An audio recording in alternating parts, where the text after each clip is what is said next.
जेव्हा गद्दारी झाली आणि गद्दार सेना पळून गेली सगळं घेऊन बरोबर, त्यांना असं वाटत होतं ते त्यांचं आहे आणि ते नेल्यानंतर शिवसेना संपेल. पण तसं काही झालं नाही आणि ते कधीही होणार नाही आहे. कारण काय आहे, शिवसेना हा बाळासाहेबांनी रुचवलेला विचार आहे. जसं मी मागे पण म्हटलं होतं, मी परत परत म्हणेन, मी कायम म्हणेन आणि मी ह्याच्यावर ठाम आहे. आणि ते आपल्याला दिसतं कसं, तर माननीय आदित्यसाहेब ठाकरे यांच्या रूपात आपल्याला ते पाहायला मिळतं. ज्या क्षणापासून आदित्यसाहेबांना युवासेना प्रमुख केलं गेलं होतं, तेव्हापासून आत्तापर्यंत त्यांनी स्वतःला सिद्ध करून दाखवलं आहे. राजकारणात त्या पदासाठी ते कसे योग्य आहेत आणि शिवसेना पुढे नेण्यासाठी ठाकरेच कसे योग्य आहेत हेही त्यांनी पटवून दिलं. आणि शिवसेना ही ठाकरेंचीच आहे. ठाकरे हा ब्रँड आहे. जे काही चालणार ते मातोश्रीवरच चालणार. मातोश्रीवरून जे आदेश येतील तेच आपण मान्य केले पाहिजेत. कारण संघटनेत जर का तुम्ही वैयक्तिक निर्णय घ्यायला गेलात, वैयक्तिक डिसिजन घ्यायला गेलात, तर ती संघटना आहे ना, ती तुटून जाईल. ती तुकड्यात विभागली जाईल. ह्याचं उदाहरण तर आता आपण बघितलेलं आहे.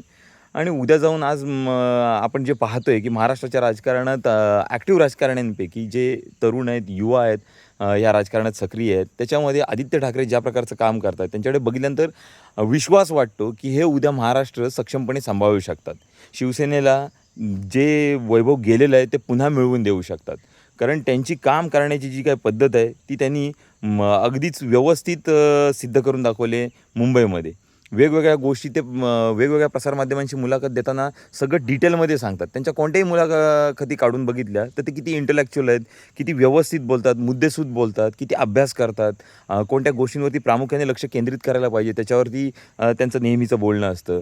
ते कधीच पक्षफुटीच्या राजकारणावरती बोलत नाही, फोडाफोडीच्या राजकारणावरती बोलत नाही. ते आम्ही कसे ग्रेट आहोत हे कधी कोणाला पटवून सांगत नाहीत.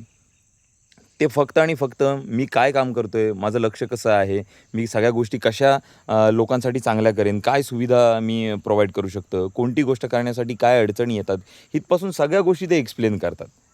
आणि आदित्य ठाकरे साहेबांनी ज्यावेळेला पक्षासोबत हे सगळं घडत होतं, त्यावेळेला सगळ्यात मोठी गोष्ट त्यांच्या वडिलांना ज्या प्रकारे त्यांनी प्रोटेक्ट केलं आहे, म्हणजे उद्धव साहेबांना, की सगळ्या विरोधकांना अंगावर घेत, त्यांच्याशी लढत, त्यांना उत्तरं देत, प्रसंगी प्रत्येक गोष्टीला जशास तसं त्यांनी उत्तर सुद्धा दिलेलं आहे.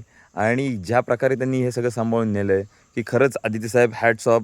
आणि शिवसेनेचं नेतृत्व जे आता तुमच्या हातात आहे आणि तुम्ही त्याला नक्कीच चांगले दिवस आणाल हा शिवसैनिकांना विश्वास आहे. आणि शिवसैनिक तुमच्या मागे सदैव उभे राहणार आहेत.